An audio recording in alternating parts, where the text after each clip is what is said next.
and we have answered the call. For years, you've been saying, Betsy, you're talking about all these great design concepts, but we can't visualize them. You're describing the picture that the listener sent in of their problem, and we wish we could see that picture too. After all, a picture is worth 1,000 words, and I do my best to describe them, but there's nothing like seeing it for yourself. And that's why Affordable Interior Design, the podcast, now has a YouTube channel. Not only do we have a YouTube channel where you could see recordings and clips of these podcast episodes, we also have an Instagram, a Facebook, and so many other exciting things. You should check it out. Head over to affordableinteriordesign.com/links. Once again, affordableinteriordesign.com/LINKS. Links. And when you go there, you will see links to our YouTube page, our Instagram page, our Facebook page, and more. Please check it out, follow and subscribe so you can see everything I'm talking about.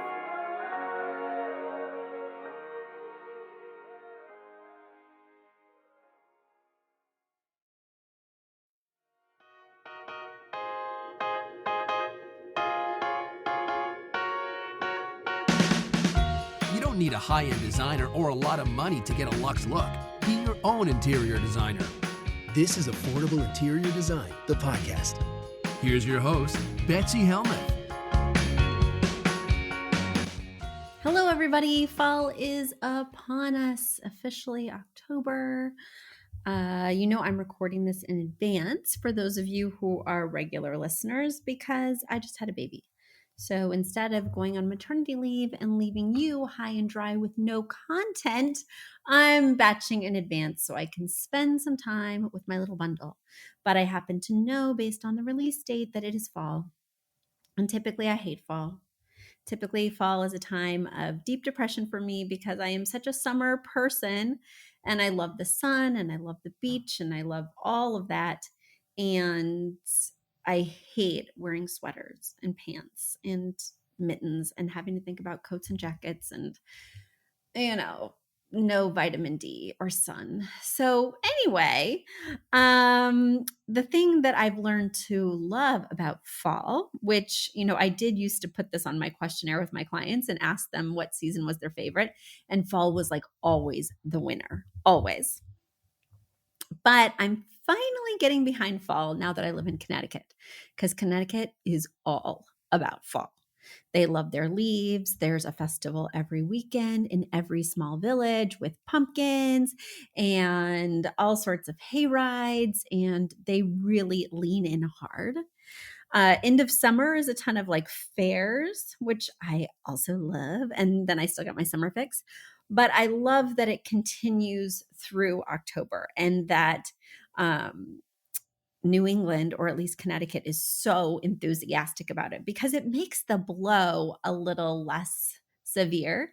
And when I lived in Westchester, even though it's only 45 minutes away and the leaves change at the same time and everything's about the same, they really just don't do it quite like they do it in Connecticut. So I'm very grateful to be here because it makes every weekend something to look forward to. So I'll bundle up my new little pumpkin, put her in the stroller, and do all the stuff that I did with my kids all the other years. And by all the other years, I mean 1 year. We've only been in Connecticut 1 year. But it already feels like there are things that I don't want to miss and traditions that I want to seek out. And I want to embrace all the great stuff about our new area, Connecticut, as opposed to the area which we very much miss, but didn't have these sorts of fun every weekend events in Westchester. So there we go. That's what's going on over here. I hope you're getting a hayride or a pumpkin fest or something where you are. So without further ado, let's lean into the mailbag. And you're wondering, Betsy, where do you get these questions? Where can I submit? I want to ask something. I have a dilemma. Well, you go to affordableinteriordesign.com/podcast. Once again, affordableinteriordesign.com/podcast. And you put your question right there with your pictures, and I will get to it once I'm back from my maternity leave. Okay, so my first question came from Duncanville, Texas, and Dawn is writing me. And Dawn says, Betsy, I've tried to purchase the 3 45-minute videos, but I can't find it, even though it's been mentioned on the podcast. Please help. Okay, Dawn, let me clear this up for you. So, if you guys are interested in the bundle of 3 online classes, 45 minutes apiece, as well as a signed copy of my book, I think it's $99. All you have to do is go to affordableinteriordesign.com/classes. Once again, that's affordableinteriordesign.com/classes. When you go there, there'll be a button where you can purchase the 45-minute classes individually for less than the $99 total. So you can pick and choose the classes that you want to take. It's feng shui, it's styling, it's one about furniture, or you can choose to buy the book separately. You have your options, or you can get that value pack, which is a great deal at $99, where you're getting all 3 classes as well as the book. So that's what I recommend. But Dawn, I hope you have been able to locate it. Once again, for everyone listening, if you want to take those classes, which are perfect for the hobbyist, which are chock full of tips, which go beyond what I've talked about here on the podcast, but are still very accessible and are perfect for somebody who just wants to take some nuggets and keep it moving. You also get 6 months access to these classes. So even if you want to take one now and then, you want to go to some pumpkin festivals and take one in November, that's absolutely no problem. If you want to watch them multiple times, again, no problem. You just go to affordableinteriordesign.com/classes and you can sign up right there. All right, Dawn, now that I've answered your question, let me move on to another question. Next question comes from, oh my gosh, I'm not going to say this right, Mount Uinaki in Nova Scotia, Canada. Bobby is writing. All right, Bobby, let's answer your question. You write, hi, Betsy, congratulations on your pregnancy. I think I have enough questions to make an episode per day for your entire maternity leave, but I will try and keep this short. My questions are about my main living area. We've opened the walls so the kitchen, dining, and living room are all one open space instead of 3 separate rooms. You'll see the exposed beams and unfinished drywall. We're still working on that. Now that it is so open, I'm having a hard time figuring out what to do, as each room has aspects that are not my favorite and can't be hidden, but I can't change that right now. Right now, my partner has his office in the dining room and he is messy. We will be building a garage and transferring his office there, but not for another year or so. And we don't have any other spare rooms to put his office in. My dining table is currently in the middle of the kitchen. The kitchen is very temporary, as we will be putting in brand new everything within the next year or 2. I'm not too focused on the kitchen, but I would like the rest of the space to be more cohesive. Some of the items will go to the garage once built: the Windsor bench, the desk, the filing cabinets, the treasure chest. We simply do not have anywhere else to put them at the moment, but I'm trying to make everything work the best I can for now. What do you buy, replace first, second, third when living with mixed styles? I can't afford to replace everything at once. I'm 37 and I just bought my first couch. Think your grandmother's rust orange flower couch is what I had before. I don't have a 2-word style phrase yet because I don't know what it would even be. How do I even pick a style that I love? Do you have suggestions on how to home in on one style and where to start transitioning from what you are to what you want to be? I think I love a lot of different things from so many different styles, but I don't want to be a maximalist house. Help, I'm so confused. I also don't currently have an inspiration piece. I've dabbled with color in the past and have made major mistakes, and I'm afraid of any kind of color. Anything that catches my eye is white, black, beige, brown, or gray. I know you've talked about Roy G. Biv color palettes and 60-30-10, but how do you pick those out if you are not attracted to any colors? The current palette I have picked out is black, white, tan, camel color, and the wall color is Benjamin Moore Collingwood. What Roy G. Biv colors would you suggest to go with those? There are so many little things I need to finish, but in the meanwhile, I would love to start working towards a more cohesive space. One of your summer episodes talked about having a plan when designing so it doesn't end up a chaotic mash of styles. Where do you start fresh when you don't have a plan? Please help me. All right, Bobby, I am here to help. And yes, you have a lot of questions, and you can certainly send in as many questions as you like because you know that I'm trying to batch these episodes. So send me more. But right now, this is definitely a lot for me to sink my teeth into. So, looking through your pictures, and guys, if you want to see Bobby's pictures, just head over to our YouTube channel, Affordable Interior Design on YouTube. But let's describe what I'm seeing here. So, yes, it's an open concept space now, and I can easily see where the walls came down, but I have a feeling that that's going to be less conspicuous once the tape and construction materials are gone. So, we have, pretty much a square space, in my opinion. Hold on, let me look at these other images. But each space feels relatively separate and unique based on the current furniture layout, also based on sort of the positioning of the hardwood, where some of it's going vertically and some of it's going horizontally, which is kind of dictating what functions go where. It kind of is creating a visual separation. So is the tile in the kitchen. Okay, so let's dig in here. Let me give some additional details.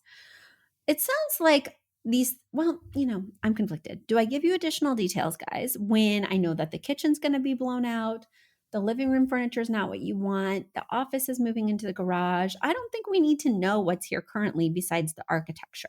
So the kitchen has like a bay window and does seem to extend past this sort of office space situation. And then opposite the kitchen office space situation, we have that nice big living room.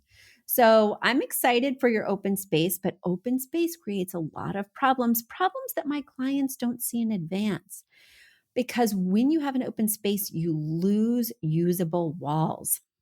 A usable wall means a wall that can do some work for us. It means it doesn't have windows, it doesn't have doors, it has some sheetrock or plaster or something we can actually put something against or plug something into or whatever. So we do have that obstacle, but I think that this space has enough usable walls that it's not too debilitating here, especially because part of this open square shape is a railing to a stairway that's leading downstairs. And you're kind of able to use that as a partial wall in terms of right now you have your sofa up against it, your sectional. Do I recommend that if you have young children? Absolutely not, because it can be kind of a catapult to jumping over that railing and, of course, could be a danger zone. But as long as you have older children, things like that, it won't be as much of an issue. And now it's time for a quick commercial break. Okay, so let me go back to your email because you did ask a lot of questions. You have a lot of conundrums. Let me start with kind of the biggest question I was hearing. The biggest question I was hearing is, Betsy, how do I even begin? Right? This is going to be an evolution. I can't afford to do it all at once, but I want to do it in a cohesive way. Here's what I would recommend. My home too has been an evolution, and I've learned the good, the bad, the ugly from doing it that way. Because as most of you know, at my firm, after me talking about my projects so much, is typically, we create that plan and then people execute that plan. And really the timeline moves very quickly and there's not a lot of space or gap. They can order on their own, but ideally they would quickly move so that those items don't go out of stock. For me, the reason that I did my personal project in stages is because I felt like I could spend a lot more. This is going to be a home where I'm going to stay for a long time. So the stakes were high. Also, I had a much bigger space, so it was very intimidating. I completely did the top floor, but the bottom floor I could wait on. And so I've been doing that piecemeal, and it has caused so many problems. And the reason it's caused so many problems is because I made some decisions. Like, let me just give you an example. I made a decision about the living room drapes and I had them custom sewn on Etsy from a custom fabric. It really wasn't all that expensive, but they're just gorgeous and embroidered. And I was so into them. And they would be the inspiration piece for my entire space. Well, here's the issue. Then I got this amazing rug, right, to go with those drapes that felt formal because this is for like a more formal living room. And I felt really excited about this rug and I got a great deal. Then we got a cat. The cat totally destroyed this rug, like loves the loops. It's very infuriating, but I can no longer use this rug because it looks so bad. And because I didn't pull the trigger on other things, or I actually did, this room needs 3 rugs because it's very long. It's like over 40 feet long, but it's not very deep. So I wanted to separate the zones in this very lengthy room with rugs, but then the rugs went out of stock. And then I bought a different rug and it was really cheap looking. So basically, it's just been an evolution, which has taken me a lot more time and I've run into a lot more obstacles. I wish I would have just sat down like I do in my office and sourced everything and purchased everything and just had it all descend at once. Now, would I still have the problems of sometimes a cheap looking rug or the cat scratching things? Yes. But then at least I would have that big picture. Now, it's not always possible, just like it wasn't possible for me. So, the thing I want you to get real clarity on right away is your 2-word phrase. And you mentioned that you like so many things that you're not sure what to do. Look around the room and decide what pieces you're definitely going to keep. Is it the sectional? Is it the contemporary glass étagères flanking the fireplace? Is it the dining table, which looks much more transitional, as well as the chairs, which even kind of skew traditional because they're so ornately carved, whereas the glass étagères look a little IKEA in terms of not cheap but contemporary, and the sectional looks very contemporary with straight lines and boxy type shapes in gray. So my challenge is that you really need to get that 2-word phrase under your feet. So no matter what you choose, you're choosing things that will feel cohesive. And yes, you do need to pick a 2-word phrase that's going to service this entire area. Once you've committed to that, the next thing that you want to do is commit to an inspiration piece. So you will need to make a choice. I'm so glad I have those drapes. They are dictating my color palette. Whether it's a big piece of art that I can prominently see all over the space, whether it's drapes that are dressing multiple windows in this large square space, you need to commit to maybe a big rug in the living area that will be that inspiration piece. Because then it will dictate what pieces you keep and what pieces need to go based on the color palette, right? So first things first, 2-word phrase. Second thing is inspiration piece. But let me take it back 1 second because there is another issue I'm seeing that's actually more important than either of these 2 things and should be tackled first. The issue that I'm seeing is this layout is wonky. And you yourself know that because you're moving a lot of these functions into other areas. So my recommendation would be that you create the layout first. Oh, and I have another thing. Okay. I'm going to give you, because you have this other anomaly. So number 1, create the layout for sure. Number 2, you're doing a full kitchen demo very soon. I would, and by very soon, you said 1 to 2 years, even though everything else is going to happen more imminently, it sounds like.